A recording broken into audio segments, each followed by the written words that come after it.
नमस्कार दोस्तों, स्वागत है आप सभी का आपके अपने YouTube channel GK search engine पर।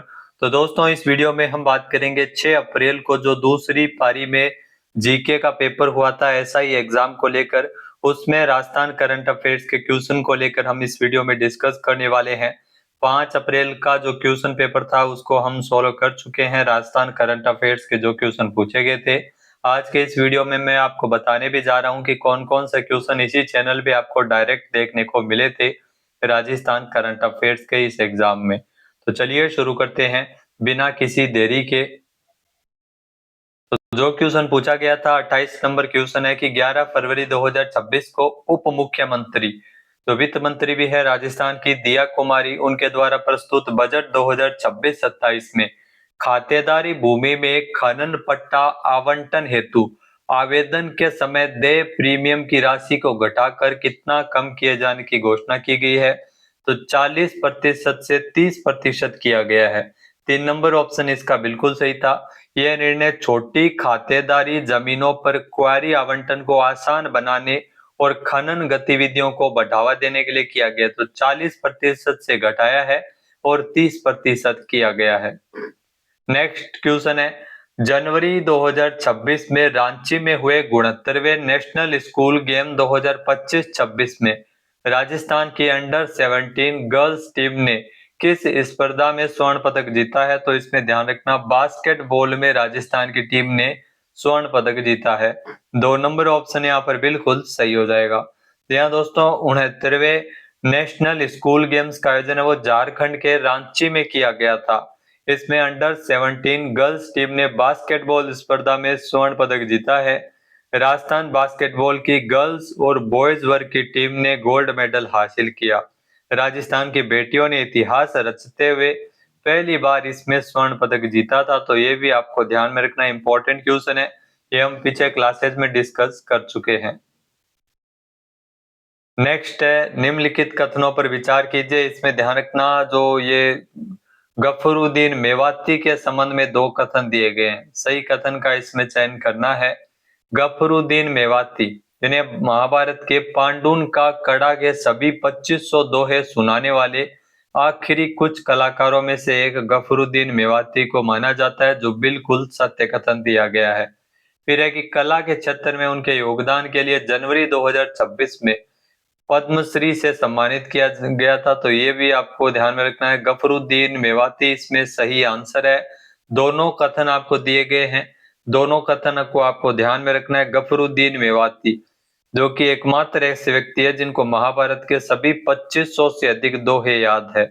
महाभारत के पांडुन का कड़ा के सभी 2500 दोहा सुनाने वाले आखिरी कुछ कलाकारों में से एक उन्हें माना जाता है। तो कला के क्षेत्र में पुरस्कार मिला है, ये भी इम्पोर्टेंट है। तगाराम भील को भी कला के क्षेत्र में मिला था, लेकिन पांडुन का कड़ा जो कला है उसके लिए गफरुद्दीन मेवाती को पुरस्कार मिला था। नेक्स्ट, जनवरी 2026 में first all India fire service sports meet Rajasthan के किस शहर में आयोजित की गई थी। तो इसका आयोजन है वो राजस्थान में, ध्यान रखना, उदयपुर में किया गया था 27 जनवरी को।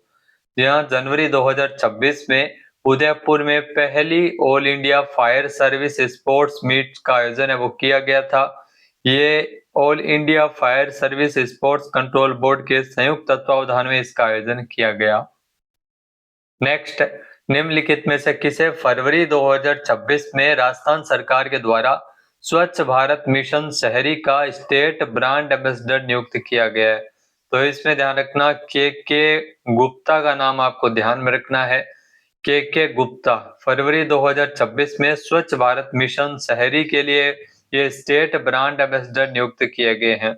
यहाँ 25 से अधिक जिलों और 180 से ज्यादा नगरीय निकायों में स्वच्छता सर्वेक्षण, कचरा मुक्त शहर और प्लास्टिक मुक्त अभियानों की समीक्षा के बाद में के गुप्ता, जिनको स्टेट ब्रांड एम्बेसडर बनाया गया फरवरी 2026 में।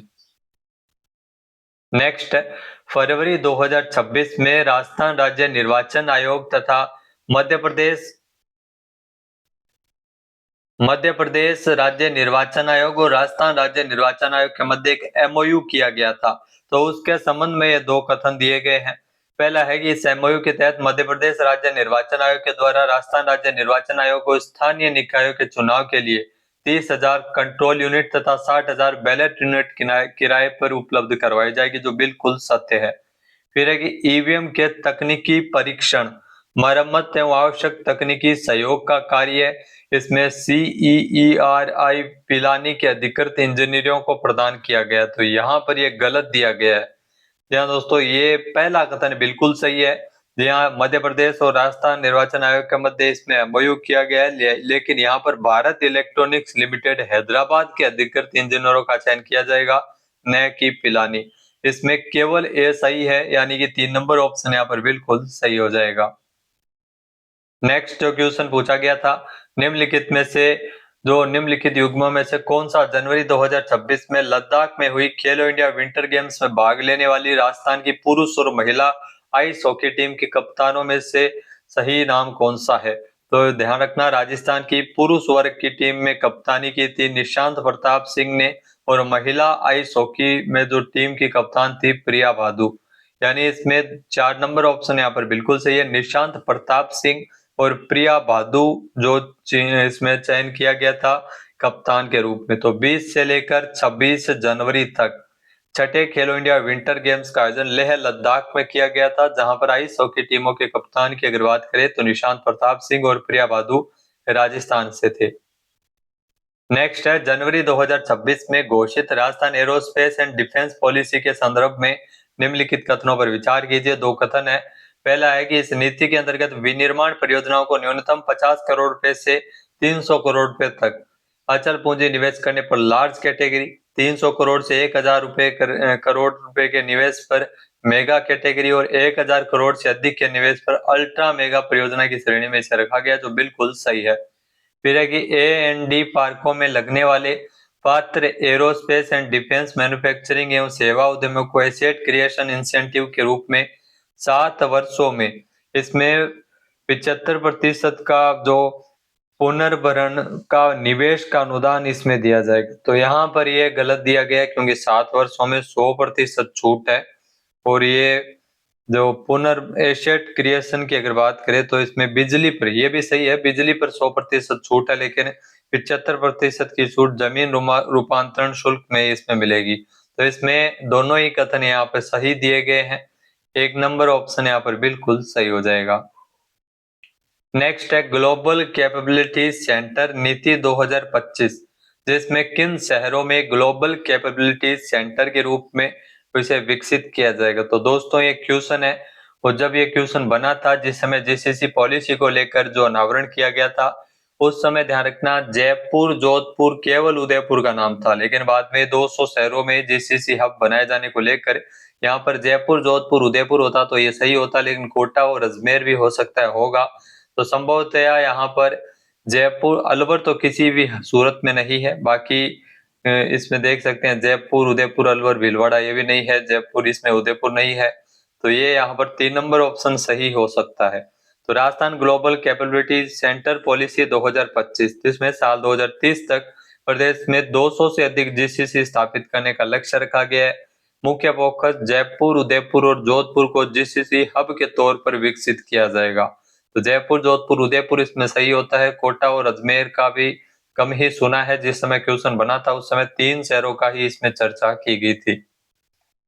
नेक्स्ट है, राजस्थान चक्रीय अर्थव्यवस्था प्रोत्साहन योजना 2025, इसका प्राथमिक उद्देश्य क्या है? तो राजस्थान चक्रीय अर्थव्यवस्था प्रोत्साहन योजना, ये आपको ध्यान में रखना है, राजस्थान सर्कुलर इकोनॉमी प्रोत्साहन योजना 2025 शुरू की गई थी, जिसका जो मुख्य उद्देश्य है वो अपशिष्ट न्यूनीकरण, अपशिष्ट को कम करने, इसके अलावा जो पुनर्चक्रण और सतत संसाधन प्रबंधन को बढ़ावा यानी विकास देना, इसका बढ़ावा देना मुख्य उद्देश्य है। 4 नंबर ऑप्शन यहाँ पर बिल्कुल सही हो जाएगा।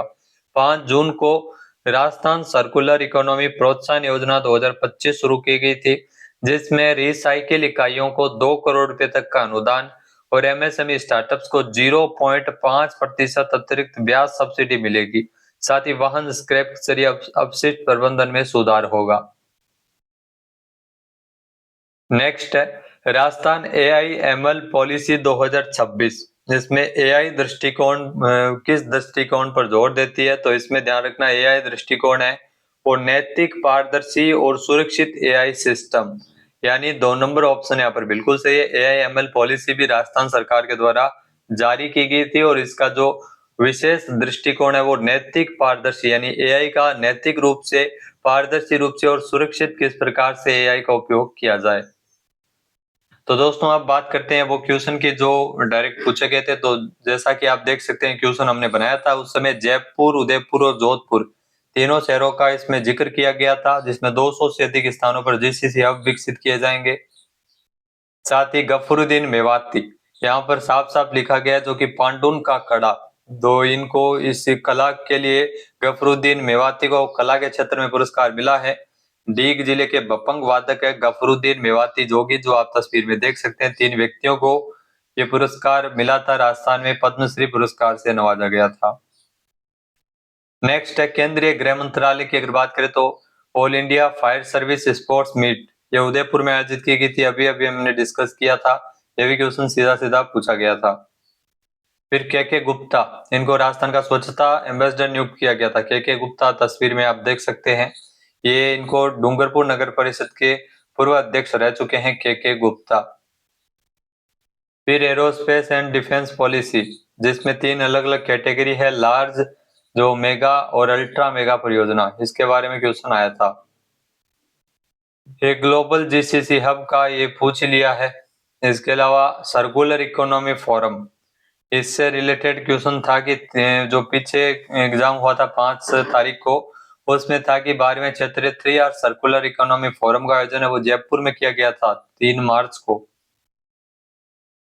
फिर एआई एमएल पॉलिसी को लेकर क्वेश्चन है कि एआई एमएल पॉलिसी, जिसमें जो मुख्य उद्देश्य यहाँ पर ये दिया गया है डायरेक्ट है, ये 6 जनवरी को एआई एमएल पॉलिसी है वो लॉन्च की गई थी राजस्थान सरकार के द्वारा।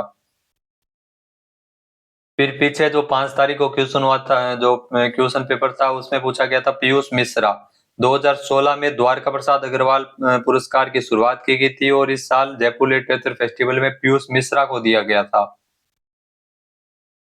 फिर अगर बात करें तो नेशनल वॉलीबॉल चैंपियनशिप, जिसमें जो पीछे 5 तारीख को हुआ था, उसमें क्वेश्चन पूछा गया था 72 साल में पहली बार इतिहास रचा था सीनियर वॉलीबॉल की टीम ने हरियाणा को हरा के। ऐसा पूछा गया था किस टीम को हराकर ये जीत दर्ज की थी, तो हरियाणा को हराकर राजस्थान की महिला टीम ने जीत दर्ज की थी वॉलीबॉल में।